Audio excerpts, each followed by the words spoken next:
पहलगाम आतंकी हमले के विरोध में भारत के सिंधु जल समझौता रद्द किए जाने से पाकिस्तान की सरकार में बेचैनी है और इसी वजह से वे शिमला समझौता रद्द करने की धमकी दे रहा है।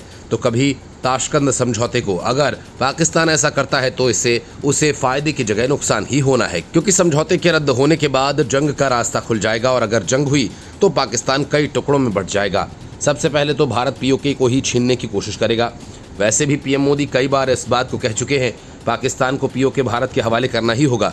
इतना ही नहीं, जंग छिड़ी तो फिर बलूचिस्तान और पख्तूनिस्तान के बनने में वक्त नहीं लगेगा। मतलब जंग से पाकिस्तान के 4 टुकड़ों में बंटने का खतरा पैदा हो जाएगा। शिमला समझौते से पीछे हटकर पाकिस्तान ने अपने ही पैर पर कुल्हाड़ी मारने से ज्यादा कुछ नहीं किया। जरा से लालच के चक्कर में पाकिस्तान ने भारत को पाकिस्तान अधिकृत कश्मीर यानी पीओके को भारत में मिलाने का मौका दे दिया। शिमला समझौता जुलाई 1972 में बांग्लादेश को अलग देश बनाने के तुरंत बाद भारत पाकिस्तान के बीच हुआ था। तत्कालीन प्रधानमंत्री इंदिरा गांधी और पाकिस्तान के तत्कालीन राष्ट्रपति जुल्फिकार अली भुट्टो ने इस पर साइन किए थे। इस समझौते के तहत कहा गया कि दोनों देश जम्मू कश्मीर विवाद को द्विपक्षीय वार्ता के माध्यम से बिना किसी तीसरे पक्ष की मध्यस्थता के हल करेंगे। इस समझौते में नियंत्रण रेखा को सम्मान देने और इसे बदलने के लिए बल प्रयोग से बचने पर सहमति बनी थी। दोनों देश एक दूसरे की क्षेत्रीय अखंडता और संप्रभुता का सम्मान करेंगे और आपसी हितों के लिए सहयोग बढ़ाएंगे। समझौते ने 1971 युद्ध के दौरान पकड़े गए युद्ध बंदियों की रिहाई के युद्ध से उत्पन्न अन्य मुद्दों को हल करने की रूपरेखा भी प्रदान की। शिमला समझौते से पीछे हटने से पाकिस्तान जम्मू कश्मीर का मुद्दा संयुक्त राष्ट्र सहित अन्य अंतर्राष्ट्रीय मंचों पर ले जाने के लिए आज़ाद हो जाएगा। समझौते से पीछे हटने की घोषणा कर पाकिस्तान को ये संदेश दे सकता है कि वह कश्मीर को एक अंतर्राष्ट्रीय विवाद के रूप में दोबारा प्रस्तुत करना चाहता है।